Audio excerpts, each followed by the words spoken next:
Selamat pagi. Apa kabar? Baik Bapak. Ya, Saya minta maaf sekali karena sudah mengganggu waktu Bapak. ya, Saya tidak mohon izin sebentar. boleh. Ada beberapa hal yang saya ingin tanyakan, mungkin berdiskusi dengan Bapak tentang pengambilan keputusan Iya, iya. dalam tugas dan tanggung jawab Bapak sebagai seorang kepala sekolah di Iya, sini, iya. Bapak. Silakan. Mungkin ada beberapa pertanyaan yang akan saya tanyakan kepada Bapak. Yang pertama itu Bapak, selama Bapak menjadi kepala sekolah di sekolah ini, Bapak, ada berapa kasus yang merupakan rujukan moral atau dilema etika yang Bapak hadapi dalam kasus Bapak memimpin di sekolah ini? Jadi, baik, terima kasih Ibu. Menjadi kepala sekolah itu memang juga dilema. Kenapa dilema? Karena dalam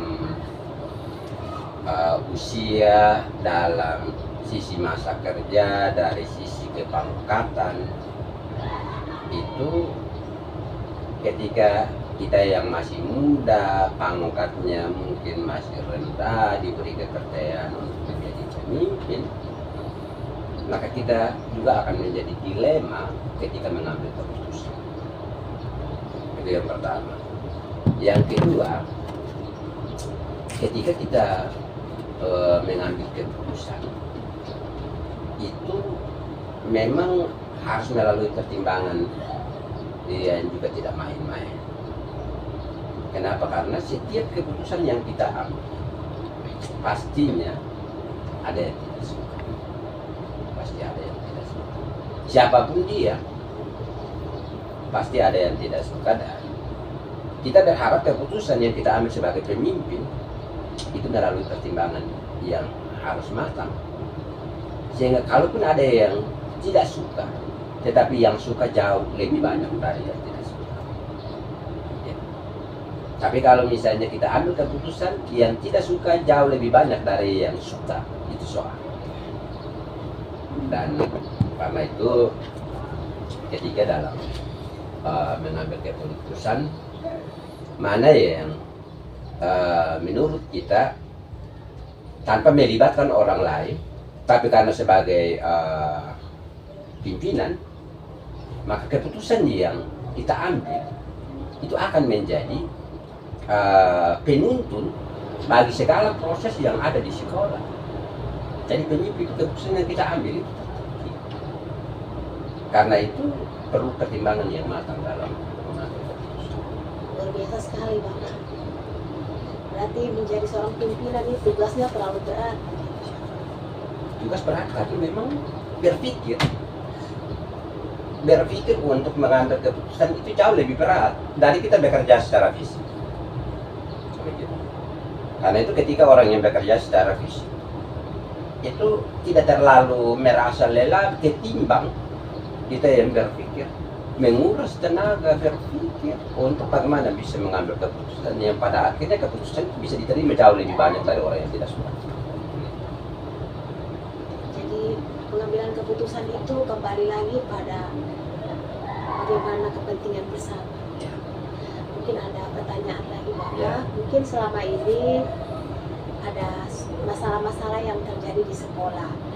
Setelah itu ada masalah dengan kepentingan yang sama dalam sekolah ini Bapak misalnya. Itu kebajikan, nilai kebajikan apa yang Bapak ambil saat pengambilan keputusan jika ada masalah yang sama yang terjadi di sekolah? Jadi masalah yang sama, masalah yang jadi kita pasti diperhadapkan.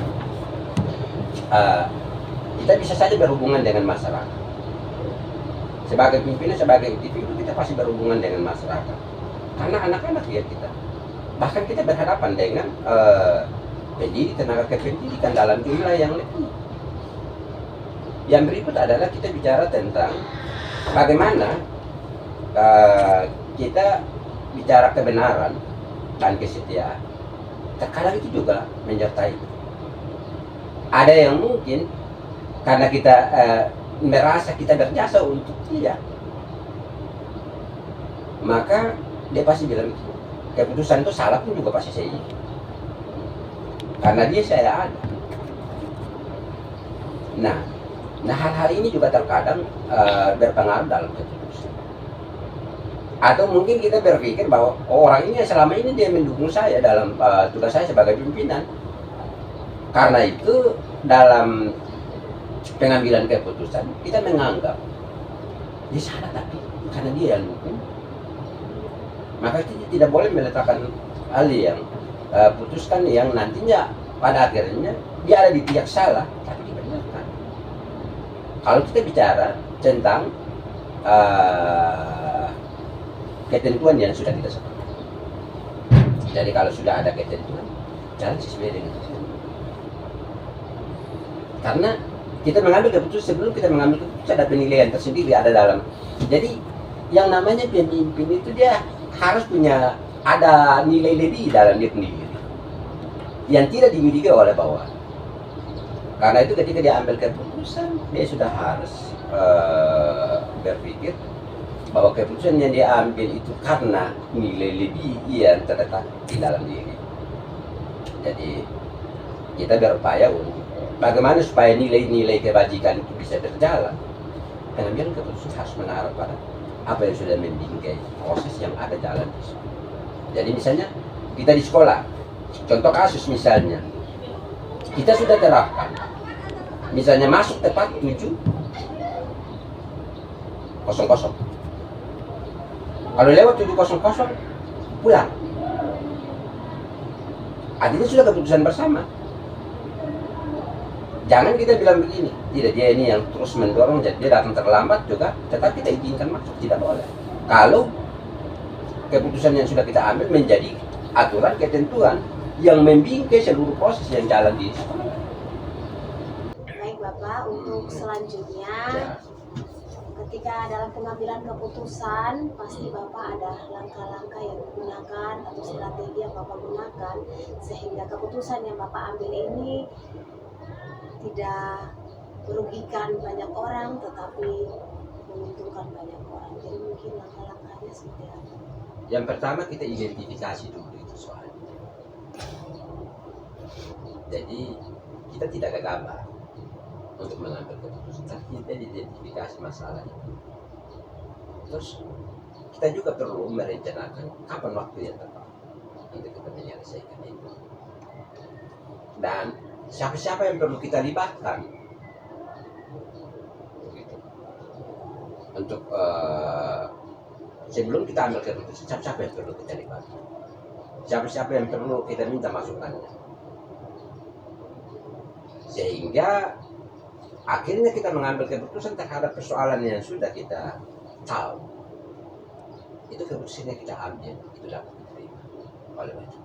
Tadi awal saya bilang kalau kita ambil keputusan, siapapun dia mengambil keputusan pasti ada, biarpun cuma satu orang pasti ada yang tidak suka. Tapi yang satu orang tidak akan ungkapkan dia tidak suka terhadap keputusan itu di depan kita. Tapi nanti akan ada cara tertentu yang digunakan untuk membangkang atau mempengaruhi orang lain terhadap keputusan yang telah kita ambil. Tetapi ketika kita ikuti ini secara baik, kita identifikasi, kita buat perencanaan yang baik, kita dalam menyelesaikan persoalan yang ada atau mau mengambil keputusan tentang persoalan yang sudah kita tahu, siapa yang perlu kita libatkan. Setelah itu baru kita mulai pertimbangkan matang-matang dan kita ambil keputusan, pasti akan lebih banyak yang menerima. Yang tidak terima pasti ada, tapi ini jumlahnya tidak sebanding dia menerima keputusan yang kita ambil. Tapi itu langkah-langkah yang perlu harus kita ambil. Luar biasa sekali Bapak langkah-langkah yang Bapak ambil dalam pengambilan keputusan. Mungkin saya ada pertanyaan lagi Bapak. Di sini mungkin Bapak pernah mengalami kasus yang berkenaan dengan dilema etika. Ketika Bapak ada pada kasus ini, cara efektif yang Bapak gunakan untuk mengambil keputusan untuk masalah ini seperti apa? Memang dalam mengambil keputusan kita dilema. Karena itu perlu yang efektif adalah timbangkan matang-matang dulu, baru ambil keputusan. Keputusan tidak boleh berat sebelah. Sebagai pemimpin harus memberikan penilaian secara objektif. Kalaupun orang itu memang dia ada hubungan, mungkin ada hubungan darah, hubungan sosial, ya segala macam semua, emosional semua ada ini.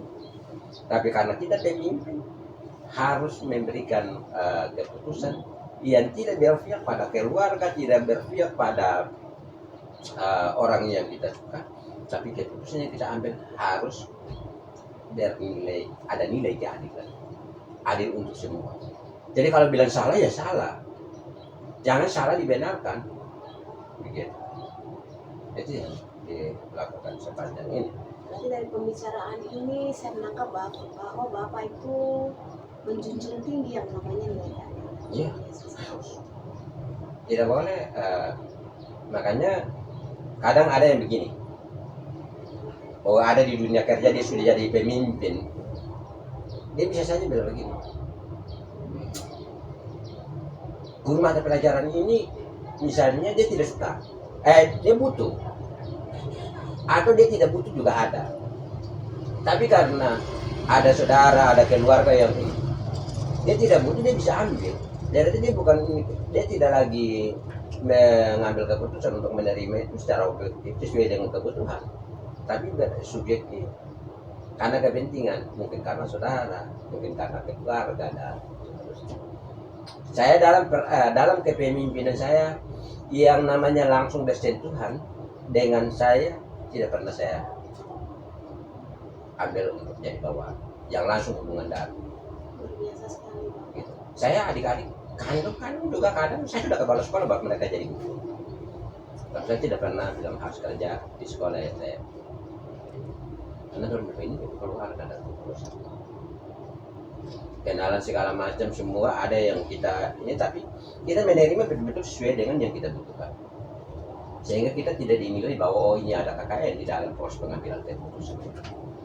Jadi yang saya jalani. Ini saya ada di sini sekarang, ini sudah ada di sekolah keempat saya. Dan saya lakukannya. Kalaupun ada yang tidak suka. Tapi tidak suka itu juga karena mungkin berpikir mereka ada bawahan, mereka tidak langsung mengungkapkan di depan. Tapi dari gestur kita suka bahwa dia tidak suka.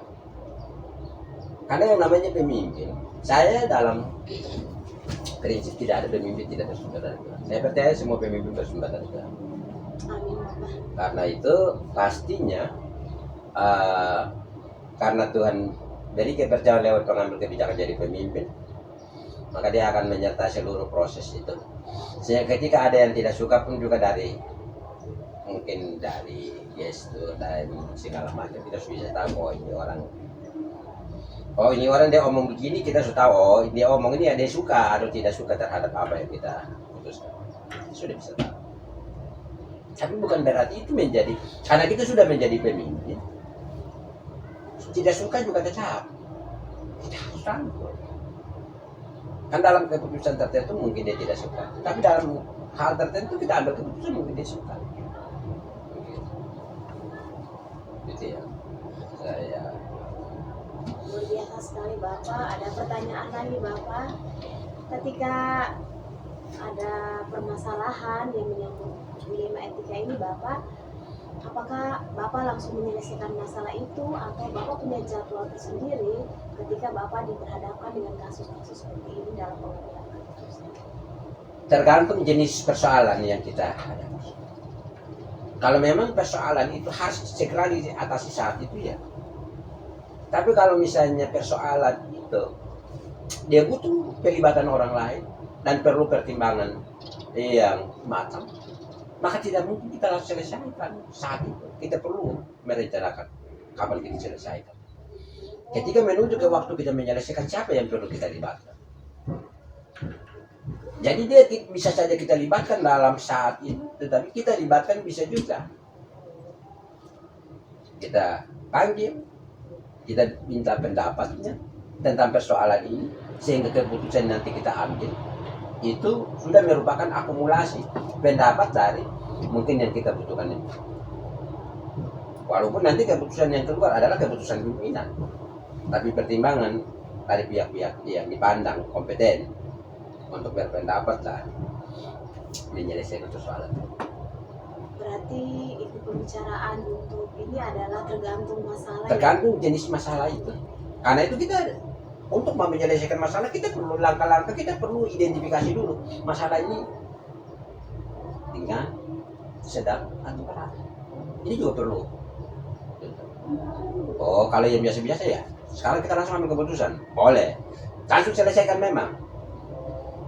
Jangan sampai masalahnya dia sedang atau berat, yang butuh proses, kita bilang tidak putuskan, maka keputusan yang kita ambil nantinya tidak menyelesaikan persoalan itu. Karena itu pertimbangannya juga cukup matang, dia pelibatan pihak lain, tapi bermula dari identifikasi ini masalah, supaya keputusan yang kita ambil itu benar-benar menyelesaikan masalah itu, dan keputusan itu ada nilai kebaikan, tidak ada yang merasa dirugikan. Dia juga menerima benar-benar dia betul salah. Kalau misalnya bicara tentang benar salah, dia juga menerima betul dia benar. Nah, ini yang menjadi pemimpin itu dilema ketika mengambil keputusan bicara tentang benar salah. Bapak luar biasa sekali. Mungkin masih ada pertanyaan lagi Bapak dari saya. Pertanyaan kok banyak sekali nih. Nah, ya sudah lanjut. Iya Bapak.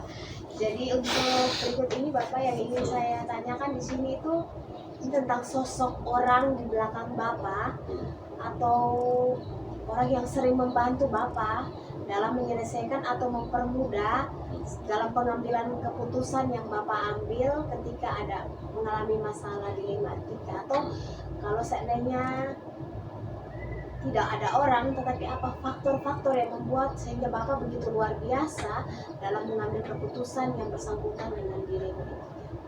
Kalau bicara hanya ada di belakang, saya pikir begini. Prinsip pertama adalah pemimpin bersaudara. Karena itu sebelum mengambil keputusan berdoa dan minta hikmat dari Allah. Sebagai pertama. Dan suara-suara sumbang. Tadi kita bicara pelibatan. Kalau dia memberi itu tuh, kalau ada berpihak, misalnya dalam hal mengambil keputusan yang berhubungan dengan dilematika, yang berhubungan dengan benar salah, kebenaran dan kesempurnaan atau apa yang segala macam dengan itu, dia berhubungan dengan itu, maka kita juga perlu melihat secara baik pendapat dari pihak yang kita libatkan. Karena itu faktor pertama adalah kita minta Tuhan paling pertama dulu. Kalau saya prinsip pikir, saya selalu dalam pimpinan saya, walaupun itu tidak langsung muncul ke permukaan, tapi ada dukungan yang luar biasa. Untuk bagaimana saya berdoa, istri juga berdoa, mendukung supaya ketika kita ambil keputusan betul keputusan yang tidak berbeda. Jadi keputusan yang adil. Jadi pemimpin harus mengambil keputusan adil. Jangan sampai pemimpin mengambil keputusan yang berpihak. Karena ada ini, ada itu, dan seterusnya.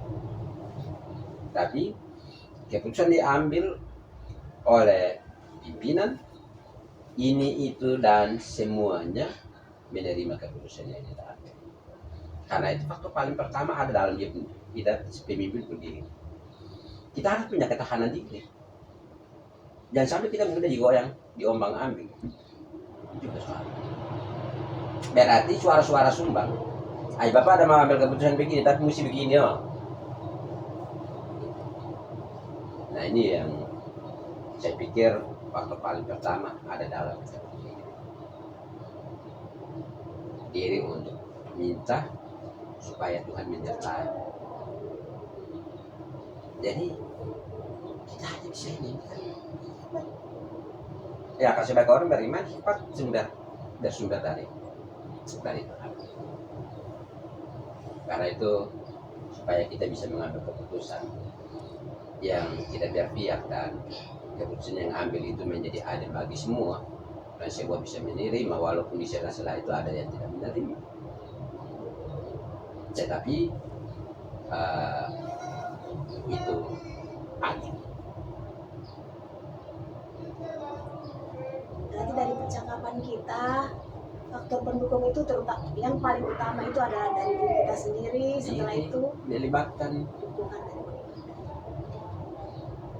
Jangan sampai kita ambil keputusan ini, jangan sampai ini karena mungkin jadi dari diri itu kita mulai dari rumah. Jangan sampai kita di rumah tidak beres, kok datang di sekolah kita akhirnya dari rumah masalah kita bawa datang di sekolah. Kiri kanan. Makanya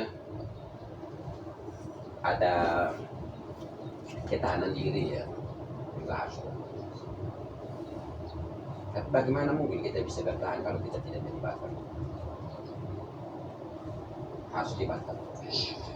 Dan Tuhan menjadi orang nomor satu. Kita harus taruh Tuhan ada di depan, di samping, kiri, kanan, dan di belakang. Kita ada di depan. Kalau saya prinsip, saya mau saya ada di belakang. Dia ada di depan. Sehingga apapun yang terjadi, dia juga dari sisi iman saya percaya dia bisa terbantu dan bisa memberi saya hikmat untuk bisa menyelesaikan persoalan. Sehingga setiap keputusan yang saya ambil sebagai pimpinan, saya pikir keputusan itu bisa. Luar biasa sekali Bapak. Ini mungkin pertanyaan terakhir dari saya Bapak. Dari perbincangan kita, dari beberapa pertanyaan yang sudah saya ajukan mengenai pengambilan keputusan yang bersangkutan dengan dilema etika, mungkin dari semua hal yang sudah Bapak katakan tadi, mungkin ada pelajaran yang Bapak bisa bagikan kepada saya dalam pengambilan keputusan dilema etika ini. Jadi yang pertama adalah menjadi pemimpin tidak mudah. Tetapi ketika kita dalam tugas dan pengabdian kita sebagai pemimpin, apapun persoalan yang kita hadapi, segala keputusan yang kita perlu melalui pertimbangan yang baik. Tapi kita harus sebelum mengambil keputusan melibatkan Tuhan dalam proses itu, sehingga keputusan yang kita ambil itu tidak berbicara, tetapi keputusan yang kita ambil dapat diterima oleh semua. Jadi adil. Dan selama ini yang saya jalani, walaupun ketika saya lihat mungkin ada yang dari sisi gestur mungkin dia tidak terima, tetapi kita buat bagaimana. Tapi bukan berarti ketika kita lihat dia sudah tidak menerima atau apa begitu kita mulai mengucilkan dia atau abaikan dia dalam proses komunikasi hubungan kita. Tapi tetap biasa, karena kita pemimpin untuk semua. Karena itu keputusan yang kita ambil harus ada. Itu yang saya jalani sampai hari ini. Karena itu ketika kita buat itu untuk semua, maka bagaimanapun ketika kita sampai dimanapun orang pasti Bapak. Kalau kita setiap kali mengambil keputusan itu lebih banyak yang menerima, sedikit yang tidak menerima, sampai kapanpun kita sudah tidak pernah bersama, kita ketemu pasti. Kan kalau misalnya kita ambil keputusan orang tidak, nanti kita pikir kita ketemu orang tidak tegur kita lagi. Gitu.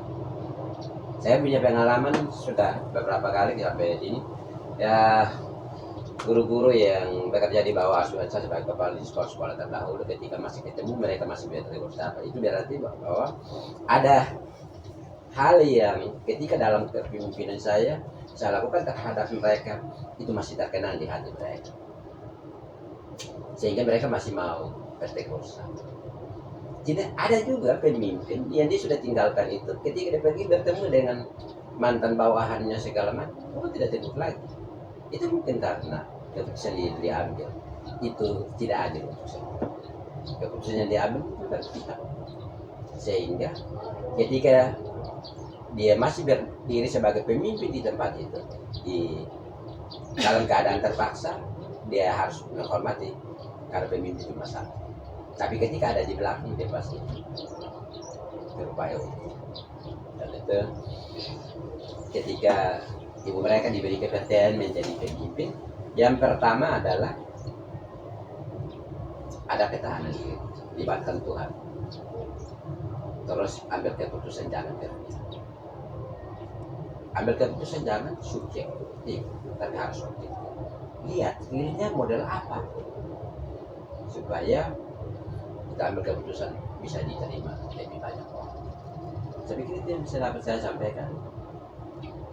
Baik Bapak. Mohon maaf jika dalam berpendapat ada yang kurang berkenan. Begitu ya Ibu. Baik Bapak, saya mengucapkan terima kasih dari percakapan kita.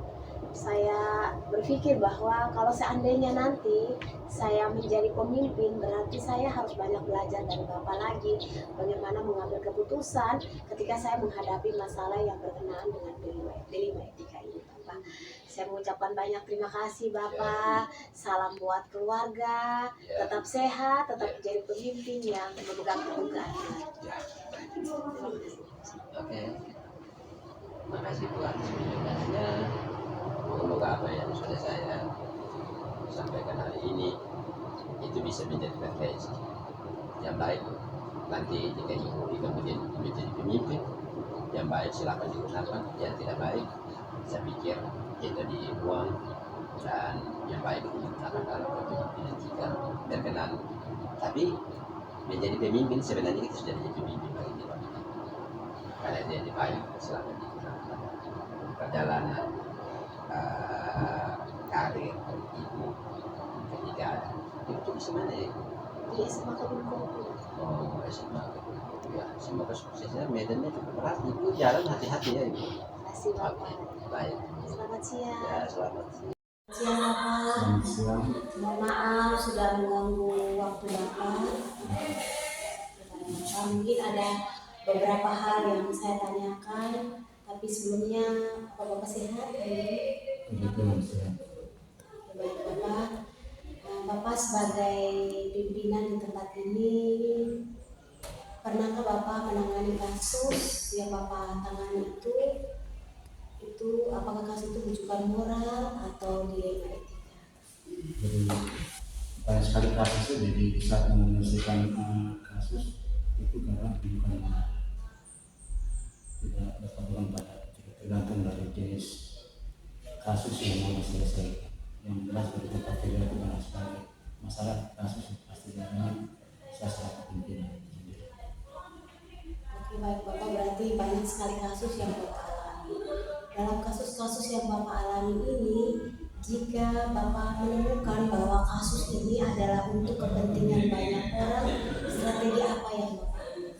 Jadi kalau untuk menangani kasus yang menyangkut dengan adanya menyangkut nampaknya berpengaruh pada banyak orang, maka yang saya lakukan pendekatan secara individu dengan yang bersangkutan. Kalau misalkan kasus secara kelompok, berarti ada dengan pertemuan sederhana untuk menyelesaikan kasus tersebut.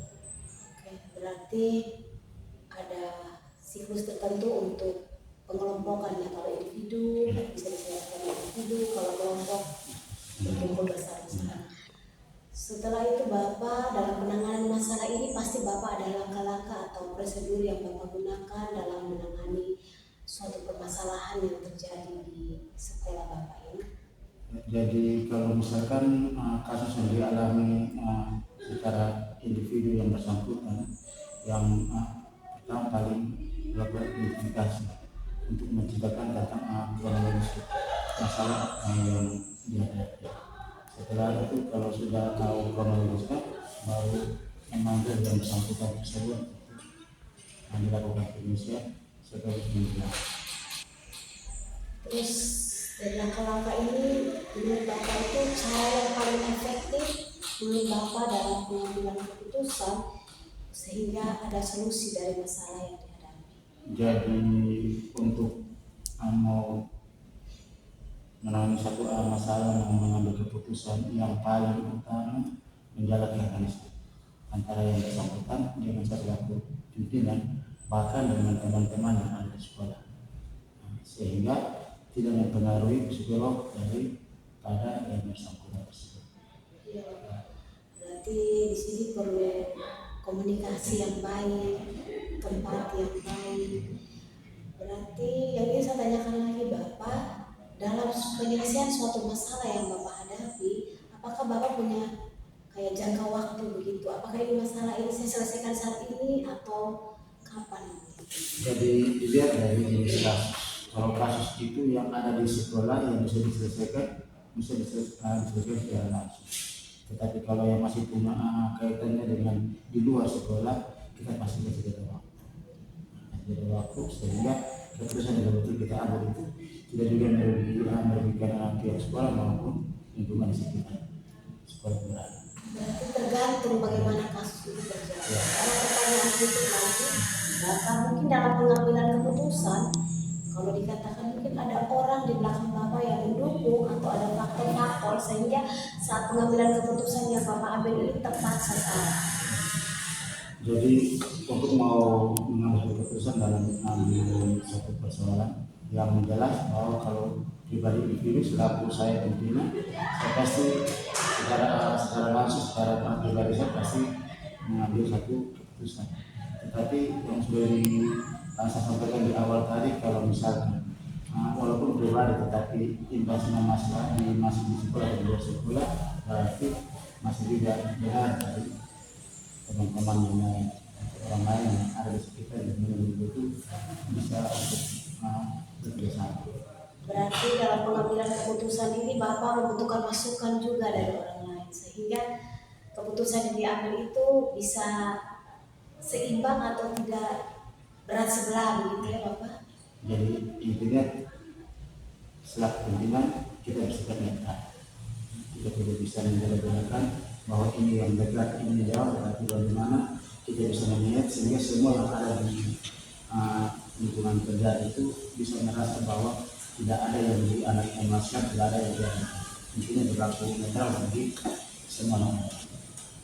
Mungkin ini pertanyaan terakhir dari saya Bapak, dari setiap kasus yang pernah Bapak selesaikan bersama-sama dengan guru dan mungkin TU atau orang-orang di sekitar Bapak, mungkin ada kasus yang paling berkesan yang Bapak ingat sampai sekarang, mungkin Bapak bisa berbagi kepada saya. Jadi kalau menangkap dengan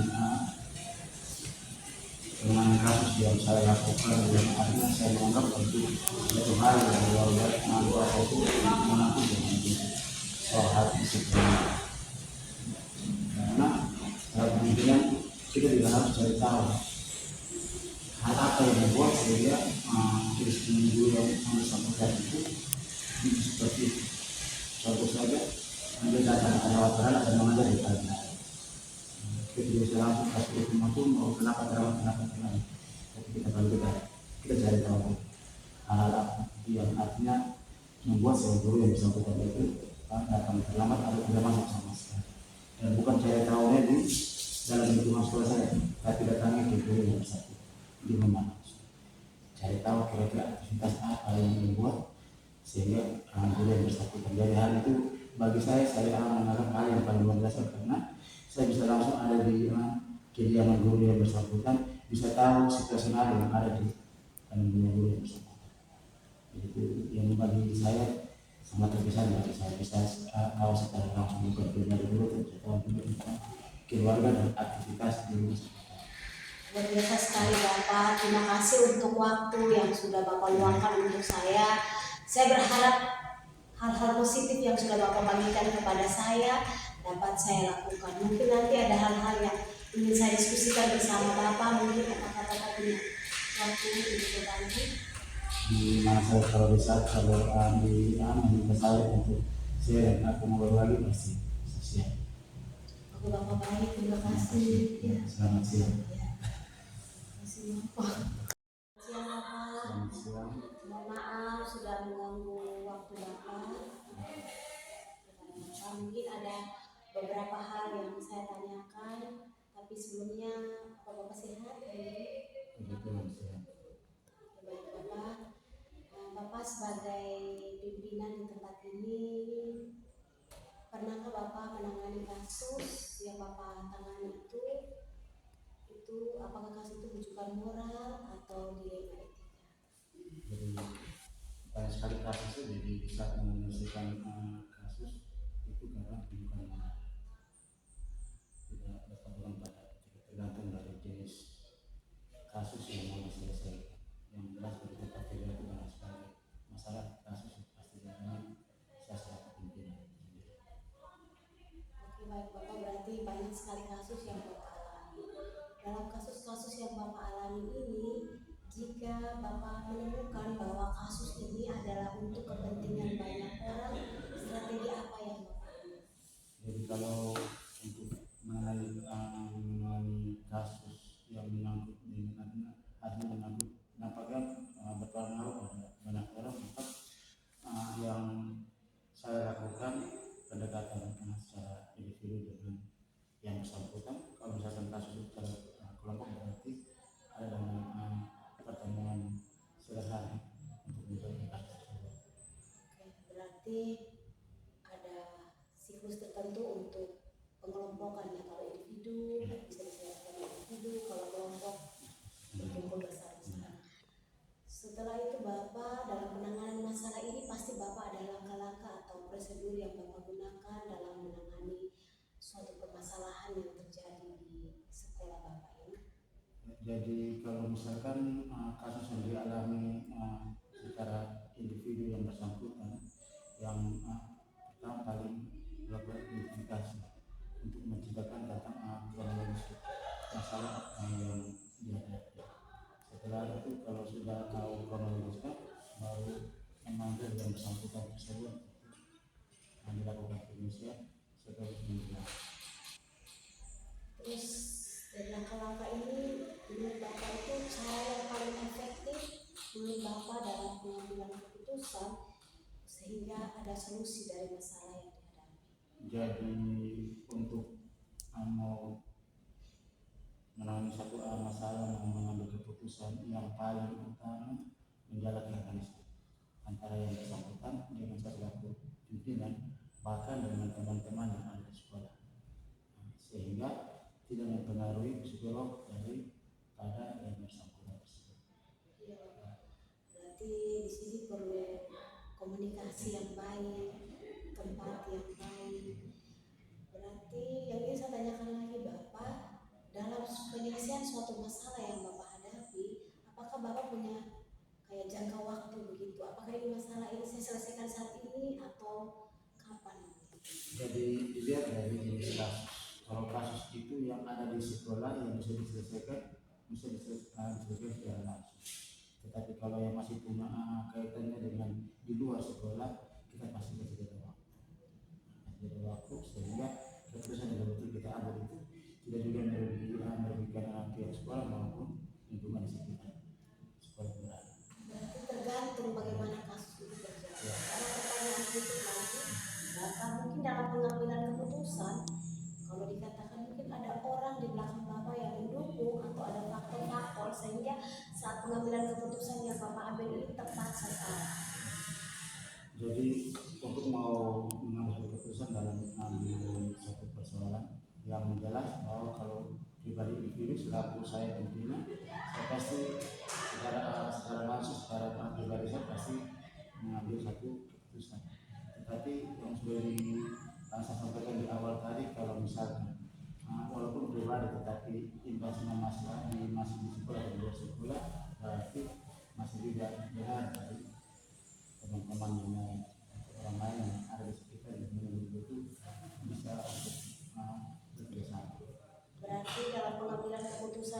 Bapak membutuhkan masukan juga dari orang lain, sehingga keputusan yang diambil itu bisa seimbang atau tidak berat sebelah, begitu ya Bapak. Jadi intinya selaku pimpinan kita bersikap netral. Kita tidak bisa membeda-bedakan bahwa ini yang dekat, ini yang jauh, tetapi bagaimana kita bisa melihat sehingga semua yang ada di lingkungan kerja itu bisa merasa bahwa tidak ada yang dianakkan, tidak ada yang dianakkan. Intinya berlaku netral bagi semua orang. Mungkin ini pertanyaan terakhir dari saya Bapak, dari setiap kasus yang pernah Bapak selesaikan bersama-sama dengan guru dan mungkin TU atau orang-orang di sekitar Bapak, mungkin ada kasus yang paling berkesan yang Bapak ingat sampai sekarang, mungkin Bapak bisa berbagi kepada saya. Jadi kalau menangkap dengan kasus yang saya lakukan, yang artinya saya menganggap itu satu hal yang luar biasa itu menangkap dengan soal hal disiplin. Karena kemudian kita juga harus cari tahu hal apa yang membuat sehingga disiplin guru yang bersangkutan itu seperti itu. Contoh saja, dia datang ada wartawan dan mengajar di pelajaran. Kita bisa langsung kasih hukum itu mau kenapa terawat. Tapi kita balik kita cari tahu hal apa yang artinya membuat seorang guru yang bersangkutan itu datang terlambat atau tidak masuk sama sekali. Dan bukan cari tahunya di dalam lingkungan sekolah saya, tapi datangnya ke guru yang bersangkutan di mana. Cari tahu kira-kira aktivitas apa yang membuat sehingga guru yang bersangkutan. Dari hal itu bagi saya menganggap hal yang paling mendasar, karena saya bisa langsung ada di kediaman guru yang bersangkutan, bisa tahu situasional yang ada di guru yang bersangkutan. Itu yang bagi saya sangat terkesan, bagi saya bisa tahu secara langsung bukan pribadi guru, tetapi tentang keluarga dan aktivitas di rumah. Luar biasa sekali Bapak, terima kasih untuk waktu yang sudah Bapak luangkan untuk saya. Saya berharap hal-hal positif yang sudah Bapak bagikan kepada saya dapat saya lakukan. Mungkin nanti ada hal-hal yang ingin saya diskusikan bersama Bapak, mungkin kata-kata punya waktu untuk berbagi. Di mana saya kalau bisa kalau di meminta saya untuk saya aku mau berbagi pasti